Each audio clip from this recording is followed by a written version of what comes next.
Hello kids, welcome back.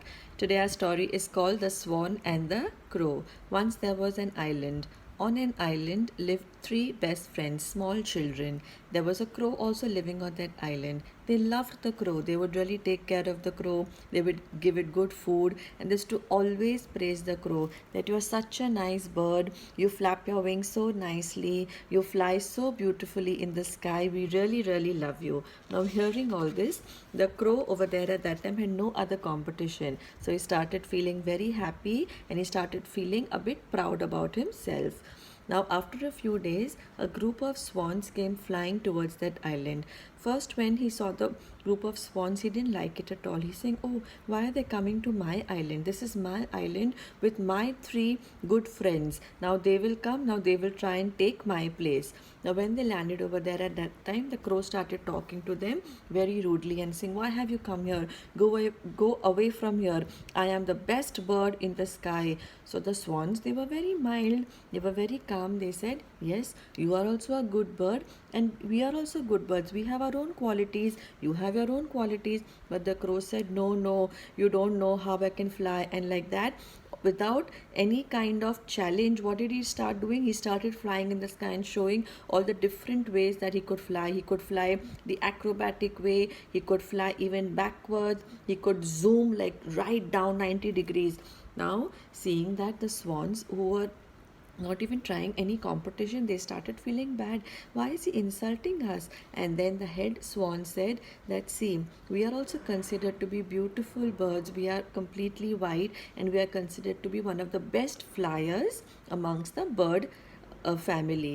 So the crow said, "I challenge you, let's fly across this ocean and see who wins." Now the swan said, "Okay." So the swan and the crow started flying across this ocean. Now the swan is big, the wings are big. So first it starts gently and then slowly it can take height and it can move up quite high and quite fast compared to the crow. Now the crow is a small bird, the crow has got small wings, so the crow is going to flap slowly. So automatically in some time the swan was far ahead and the crow was behind. Also the swan did not get tired because they did not have to keep on flapping their wings. They take flight in such a way that the wind and the flaps, their wings are in one direction and just standing. They don't have to keep on flapping them. While the crow got tired flapping the wings. Now it became so tired that it was in fact going to drown in this water, and the um, wings and the beak already started touching the water, and now the crow thought, "Oh my god, I'm going to die today." At that time, the swan turned back and said, "What happened to you? Are you tired? Come, I will make you sit on my back."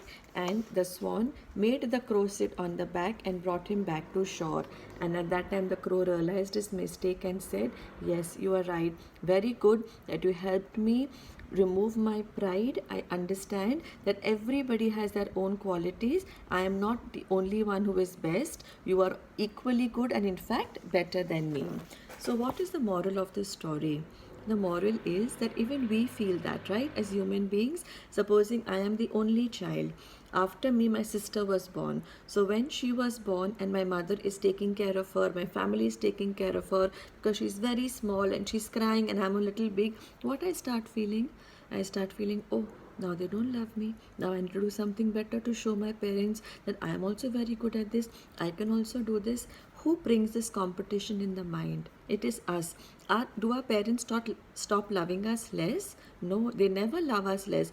No parents can love one child more and one child less. But it is all in our mind that we keep on playing around with these things. So if we keep on comparing ourselves to anybody else, be it our friends or siblings or anybody in school, we will always feel that we are not good enough. Also remember that sometimes if I become good at something, it's natural that I'm going to start feeling proud. I feel pride. I want to show and show off my skills. But don't let that get into your head, because there are many other people in the world who have more skill than you.